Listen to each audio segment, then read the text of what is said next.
क्या आप लोगों को पता है कि इंटरनेट पे कितने लोग एक्टिव रहते हैं, यानी कि पूरे वर्ल्ड में कितने एक्टिव यूजर्स हैं इंटरनेट के?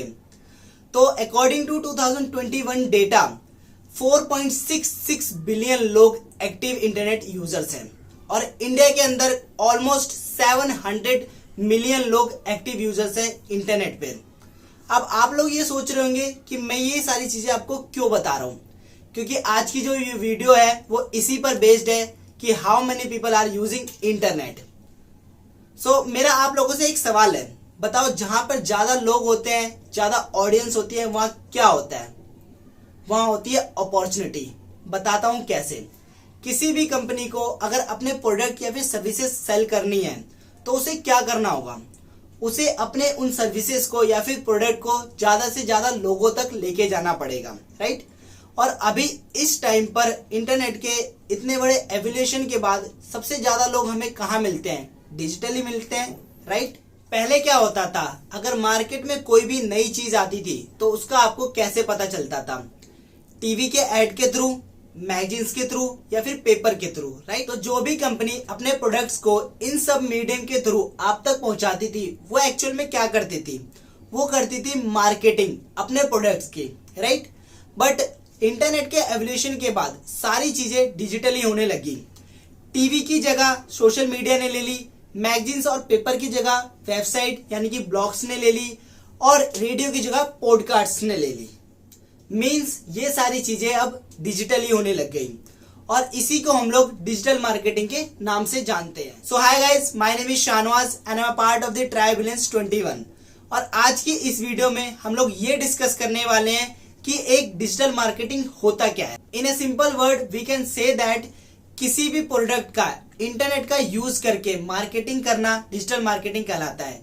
According to digital marketing institute, internet के चैनल्स का यूज करके अपने प्रोडक्ट या फिर सर्विसेज को अपनी टारगेटेड ऑडियंस तक लेके जाने को हम लोग डिजिटल मार्केटिंग के नाम से जानते हैं। डिजिटल मार्केटिंग टर्म का यूज फर्स्ट टाइम 1990s में हुआ था। यह वेब 1.0 का टाइम था। इस टाइम में कंज्यूमर्स को कोई भी जो इंफॉर्मेशन डिजिटली चाहिए होती थी वो उनको डिजिटली मिल जाती थी, बट वो उसको डिजिटली शेयर नहीं कर पाते थे। 1993 में फर्स्ट टाइम में एक ऐसा बैनर लाइव हुआ जिसपे हम लोग क्लिक कर सकते थे। लाइक आप लोग कोई भी चीज अगर गूगल पे, इंटरनेट पे सर्च करते होगे तो आपको बहुत सारी एड्स शो होती होंगी। आप अगर उस एड पे क्लिक करते हो तो आप उस प्रोडक्ट की साइट पे चले जाते हो। कुछ ऐसा ही बैनर फर्स्ट टाइम 1993 में लाइव हुआ था और हॉटवेयर एक मैगजीन था जिसने उस टाइम पर इस टाइप के कुछ बैनर परचेज किए थे। 1994 में और भी टेक्नोलॉजीज ने डिजिटल मार्केटिंग में एंट्री ली। ये वही साल था जब याहू लॉन्च हुआ। इंडिया में डिजिटल मार्केटिंग तब से मानी जा सकती है जब से बीएसएनएल ने अपनी इंटरनेट सेवाएं शुरू करी। बीएसएनएल ने 1995 में इंटरनेट सेवाएं देनी शुरू करी इंडिया में और यहीं से इंडिया की डिजिटल मार्केटिंग की जर्नी शुरू होती है। एक डिजिटल मार्केटिंग स्टार्ट करने के लिए किन चीजों की आवश्यकता पड़ती है? जैसे नॉर्मल मार्केटिंग में एक सोर्सेज, प्लेटफॉर्म या फिर स्ट्रेटेजी चाहिए होती है, वैसे ही डिजिटल मार्केटिंग के लिए भी आपको प्लेटफॉर्म, स्ट्रेटेजी चाहिए होती है जिसके बेसिस पे आप डिजिटल मार्केटिंग शुरू कर सकते हैं। अब बात आती है कि डिजिटल मार्केटिंग कितने टाइप्स की होती है। बेसिकली डिजिटल मार्केटिंग 7 टाइप्स की होती है। तो इसमें सबसे पहले आता है social media marketing. Social media marketing के नाम से आपको कुछ ना कुछ तो समझ आ ही गया होगा, इतने समझदार तो आप लोग हैं ही। अगर नहीं भी आया फिर भी मैं बता देता हूँ। सोशल मीडिया मार्केटिंग के अंडर अपने किसी भी प्रोडक्ट या फिर सर्विसेज का सोशल मीडिया का यूज करके प्रमोशन करना या फिर सेल करना सोशल मीडिया मार्केटिंग कहलाता है। लाइक इंस्टा, लिंक्डइन, फेसबुक का यूज करके आप अपने प्रोडक्ट या सर्विसेज सेल करते हैं, उसको हम लोग सोशल मीडिया मार्केटिंग के नाम से जानते हैं। दूसरे नंबर पे आती है affiliate marketing. I think you guys are aware about it, फिर भी मैं आप लोगों को बता देता हूँ कि एफिलिएट मार्केटिंग क्या होती है। कभी भी कोई भी कंपनी अगर अपना कोई एक नया प्रोडक्ट लॉन्च करती है, राइट, तो उस प्रोडक्ट को लोगों तक पहुंचाने के लिए वो क्या करते हैं, वो किसी एक स्टार को हायर करते हैं कि आप एक छोटा सा ऐड कर लो मेरे इस प्रोडक्ट के रिगार्डिंग। तो वो स्टार क्या करता है, ऐड करता है टीवी पे या फिर वो लोग मैगजीन में, पेपर में एक आर्टिकल लिखवाते हैं, राइट? तो उसके लिए उनको उन स्टार्स को चार्ज करना पड़ता है। But in affiliate marketing company क्या करती है, किसी एक ऐसे पर्सन को या फिर एक ऐसे इन्फ्लुएंसर को पकड़ती है जो उनके प्रोडक्ट को उनके टारगेटेड ऑडियंस तक लेके जाता है, राइट। तो इसमें क्या होता है, कंपनी क्या करती है, उस लोग को पकड़ती है और वो उसके प्रोडक्ट को टारगेटेड ऑडियंस तक लेके जाता है और जितनी भी सेल्स होती है उसका कुछ परसेंटेज कंपनी उस पर्सन को दे देती है जो उस तक कस्टमर लेकर आता है। इसे हम लोग कहते हैं एफिलिएट मार्केटिंग। तीसरे नंबर पे आती है ईमेल मार्केटिंग। अब ये ईमेल मार्केटिंग क्या होती है, तो ईमेल मार्केटिंग में क्या होता है, जो भी कंपनी होती है वो अपने प्रोडक्ट्स को या फिर अपने किसी भी सर्विसेज को सेल करना चाहती है, तो वो क्या करती है, वो अपनी टारगेटेड ऑडियंस को ईमेल करती है अपने प्रोडक्ट एंड अपने सर्विसेज के रिगार्डिंग। तो जो भी लीड्स या फिर जो भी सेल्स वो लोग ईमेल के थ्रू जनरेट करते हैं उसको हम लोग ईमेल मार्केटिंग के नाम से जानते हैं। नेक्स्ट टॉपिक है अपना कंटेंट मार्केटिंग, राइट। अभी कंटेंट मार्केटिंग क्या होता है, कंटेंट मार्केटिंग जो होता है वो डिजिटल मार्केटिंग का एक पिलर होता है। बताता हूं कैसे। कंटेंट मार्केटिंग में आप क्या करते हैं, आप कस्टमर से इंटरेक्ट करते हैं, अपने प्रोडक्ट के रिगार्डिंग आप साइट बनाते हैं, उस पर अपने प्रोडक्ट के रिगार्डिंग डिटेल्स लिखते हैं, सारी चीजें। अगर कोई कस्टमर आपसे कुछ इन्फॉर्मेशन लेता है तो आप उसका रिप्लाई करते हैं कमेंट्स में। इसको हम लोग कहते हैं कंटेंट मार्केटिंग। अगला आता है वेबसाइट मार्केटिंग। वेबसाइट मार्केटिंग में क्या होता है, जो कंपनीज होती है वो अपने प्रोडक्ट के रिगार्डिंग एक वेबसाइट क्रिएट करती है जिसमें वो अपने प्रोडक्ट की इंफॉर्मेशन देती है। तो किसी भी वेबसाइट से मार्केटिंग करना वेबसाइट मार्केटिंग कहलाता है। नेक्स्ट आता है पे पर क्लिक एडवर्टाइजिंग। अब ये पे पर क्लिक एडवर्टाइजिंग क्या होता है, जैसा कि मैंने आपको अभी बताया था कि आप कभी भी गूगल पे या फिर इंटरनेट पे कुछ सर्च करते हैं तो वहां पे आपको कुछ एड्स शो होते हैं, राइट। तो वो एड्स क्या होते हैं, कोई कंपनी अपने प्रोडक्ट का एक तरीके से वो प्रमोशन करवा रही है, राइट। अगर आप उस एड पर क्लिक करते हैं तो आप उस प्रोडक्ट की साइट पे पहुंच जाते हैं। ये भी एक तरीके से मार्केटिंग ही होती है। इसे हम लोग पे पर क्लिक एडवर्टाइजिंग के नाम से जानते हैं, जिसके लिए आपको कुछ पे करना होता है और आपके प्रोडक्ट की मार्केटिंग होती है। And the last but not the least one is SEO. SEO is called as a search engine optimization. Search engine optimization, अपनी किसी भी साइट को एसईओ फ्रेंडली करना बहुत ज्यादा जरूरी होता है। एसईओ करने के बाद आपकी साइट पे जो भी आपके प्रोडक्ट्स होते हैं वो ज्यादा लोगों तक पहुंचते हैं और आपके प्रोडक्ट और सर्विसेज की मार्केटिंग के चांसेस बहुत ज्यादा बढ़ जाते हैं। सो ये था टाइप्स ऑफ डिजिटल मार्केटिंग। अब हम लोग बात कर लेते हैं कि डिजिटल मार्केटिंग ट्रेडिशनल मार्केटिंग से बेटर क्यों है। इसके पीछे भी कुछ कारण है, बताता हूं क्या।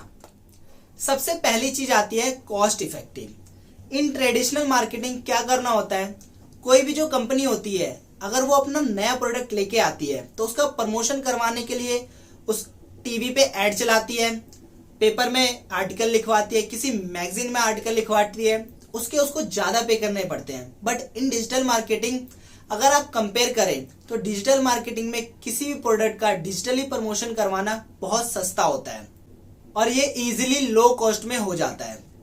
दूसरी बात आती है लार्ज ऑडियंस की। डिजिटली हम लोगों को जितनी ज्यादा ऑडियंस एक बार में डिजिटली मिल सकती है उतनी ऑडियंस हमें एक बार में कहीं भी नहीं मिल सकती, क्योंकि इस टाइम पे after the evolution of internet सबसे ज्यादा लोग हमें डिजिटल एक बार में मिलते हैं। ना ही आपको वो किसी टीवी पे मिलेंगे, किसी बड़े चैनल पे मिल सकते हैं बट ऐसे नॉर्मल नहीं मिल सकते। ना ही आप एक लार्ज ऑडियंस तक किसी पेपर के थ्रू पहुंच पाओगे, ना ही आप रेडियो के थ्रू पहुंच पाओगे। बट इन डिजिटल मार्केटिंग एक ही बार में आप बहुत सारे लोगों तक डिजिटली पहुंच सकते हो। सो दूसरा रीजन ये है कि डिजिटल मार्केटिंग में आप एक बार में ज्यादा लोगों तक पहुंच सकते हो। तीसरा आता है इमीडिएट फीडबैक। डिजिटल मार्केटिंग में आपको अपने एड्स या फिर प्रोडक्ट के रिगार्डिंग जो फीडबैक्स होते हैं वो इमीडिएट मिल जाते हैं। बताता हूं कैसे। सपोज किसी कंपनी ने एक टीवी पे एड निकाला अपने प्रोडक्ट के रिगार्डिंग, राइट। तो वो कंपनी ये कैसे पता कर पाएगी कि उस एक एड के थ्रू उसके प्रोडक्ट्स कितने सेल हुए, कितने सेल नहीं हुए, right. But in digital marketing with the help of Google analytics आप ये सारी चीजें देख पाएंगे कि आपके उस एक एड के थ्रू आपके कितने सेल्स जनरेट हुए, कितने लोगों ने आपके उस प्रोडक्ट को या फिर सर्विसेज को परचेज किया, कितने लोगों ने सिर्फ देखकर छोड़ दिया, क्या चीजें आपको उसमें इंप्रूव करनी चाहिए, क्या चीजें इंप्रूव नहीं करनी चाहिए। ये सारी चीजें आपको गूगल एनालिटिक्स की वजह से पता चल जाती है। मींस आपको एक इमीडिएट फीडबैक मिलता है जिसके बिहाफ पे आप अपने एक स्ट्रेटेजीज को चेंज कर सकते हैं, इंप्रूव कर सकते हैं। अगला आता है टारगेटेड ऑडियंस। सपोज किसी कंपनी ने एक प्रोडक्ट निकाला जो कि वो प्रोडक्ट सिर्फ और सिर्फ 20 to 30 एज ग्रुप के लोगों के लिए, राइट। अगर उसको उस प्रोडक्ट का प्रमोशन करना है या फिर मार्केटिंग करनी है, वो क्या करेगी, किसी टीवी में एड शो करेंगे, राइट, मैगजीन में, पेपर में आर्टिकल लिखवाएंगे। अब एक बात बताओ, जो उनका प्रोडक्ट था वो सिर्फ और सिर्फ 20 to 30 एज ग्रुप के लिए था, उन्होंने टीवी पर एक एड निकाल दिया, तो क्या सिर्फ वो 20 to 30 एज ग्रुप के लोगों के पास गया? नहीं, सबने देखा, मैगजीन में, पेपर में आर्टिकल लिखवाया, सबने देखा। तो जिनके लिए वो प्रोडक्ट था ही नहीं, उनके देखने ना देखने से क्या ही फर्क पड़ता है? कंपनी को कोई बेनिफिट होगा? नहीं होगा। बट इन डिजिटल मार्केटिंग बहुत सारी कंपनीज ऐसी हैं जिन्होंने एक डेटा बना के रख रखा है, group wise, religion wise, age wise, ऐसे डेटा मेंटेन कर रखा है। तो जिन कंपनी को अपने प्रोडक्ट्स को 20 to 30 एज के ग्रुप के लिए प्रमोट करवाना है, यानी कि सिर्फ और सिर्फ उन तक ले जाना है, वो उन कंपनियों के पास जाती है, उनसे अपने प्रोडक्ट का प्रमोशन करवाते हैं डिजिटली, और जो उनकी टारगेटेड ऑडियंस होती है उस तक वो इजीली पहुंच जाती है। सो गाइज, ये था all about digital marketing. I hope आपको पता चल गया होगा कि डिजिटल मार्केटिंग क्या होती है। अगर वीडियो अच्छी लगी हो, लाइक कर देना, सब्सक्राइब कर देना, कमेंट करना मत भूलना और अपने वैल्यूएबल फीडबैक जरूर देना। सो गाइज, मिलते हैं अगली वीडियो में। Thank you so much.